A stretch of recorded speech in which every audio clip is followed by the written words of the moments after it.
Hello everyone, today we are going to learn basic Ibis X tutorial how to adjustment layer. So we have this example image on layer. Now if you want to add adjustment into layer, you can go to the layer option, select your layer and then click these plus icons. The next you can add adjustment layer. Now in here we have a lot of options to adjustment, like you can use brightness and contrast. You can use slider here to brightness and contrast the image.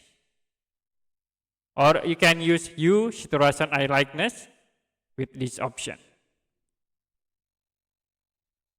Okay, that's it for a basic Ibis X tutorial, how to use adjustment layer. If you have any question about tutorial, you can comment below this video.